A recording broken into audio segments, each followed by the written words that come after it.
ఈరోజు జర్నీ సులభంగా కావటానికి ఇప్పుడు చూడండి, ఇక్కడ నుంచి ఢిల్లీ ప్రయాణం కావాలనుకోండి ట్రైన్లో సుమారుగా 24 గంటల నుంచి 28 గంటలు ప్రయాణం పడుతుంది.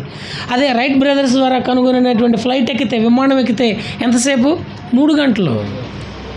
ఇక్కడ నుంచి అమెరికా వెళ్ళాలంటే వాస్కోడిగామా కనిపెట్టాడు సముద్రంలో ప్రయాణం చేస్తూ. కనిపెట్టడానికి ఎన్ని సంవత్సరాలు, ఎంత కాలయాపన జరిగిందో.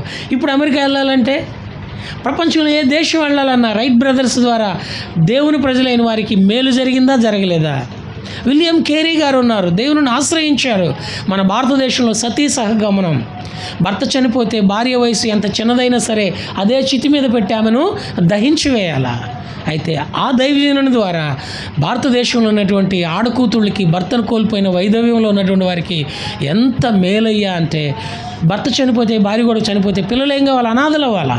అయితే దేవుడు పిల్లల కోసం తల్లిని బ్రతికించడానికి, తండ్రిని బ్రతికించడానికి మేలు చేసేవాడిగా ఉన్నాడు.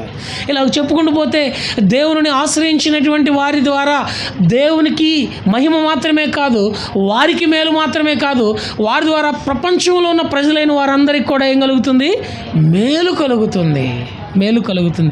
అంతెందుకు 108 ఉంది, 108 ప్రమాదం సంభవిస్తే వెంటనే వాళ్ళకి కాల్ చేస్తే వచ్చి హాస్పిటల్కి తీసుకెళ్తారు. ఒక సర్టెన్ పీరియడ్లో, మేబీ 2009 to 2014 అనుకుంటా, ఆ పీరియడ్లో ఎంతోమంది ప్రాణాలు కాపాడబడ్డాయి. డాక్టర్లు చెప్పారు సకాలానికి తీసుకొచ్చారు కాబట్టి ప్రాణం కాపాడగలిగినామండి అని. 108 రావడానికి కారణం ఏంటో తెలుసా?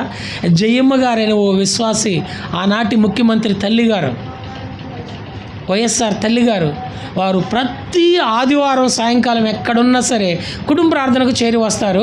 ప్రతిరోజు ఉదయం సాయంకాలం వాళ్ళ కుటుంబాల ఆరాధన ఉంటుంది, కానీ ప్రతి ఆదివారం కుటుంబ ప్రార్థనకు చేరి వచ్చేటప్పుడు ఆ రోజు వాళ్ళ కుటుంబ పోషణ ఏమిటయ్యా అంటే, ఈయన ముఖ్యమంత్రి అయిన మరుసటి వారం కుటుంబ పోషణ ఏంటయ్యా అంటే మత్తయి సువార్త 10వ అధ్యాయం. అది చదువుతూ వచ్చారు. 8వ వచనం చదివారు. ఒకసారి చదవండి అమ్మా, కొంచెం ముందుకు జరగండి.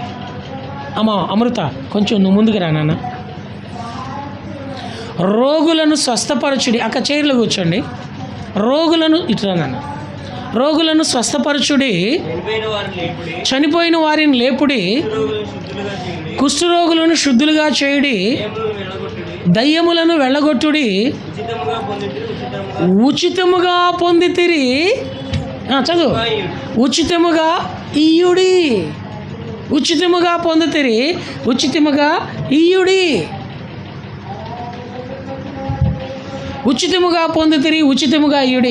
ఈ వచనం ద్వారా దేవుడు అదేనా వారితో మాట్లాడాడు. అందుకనే దానికి ఏం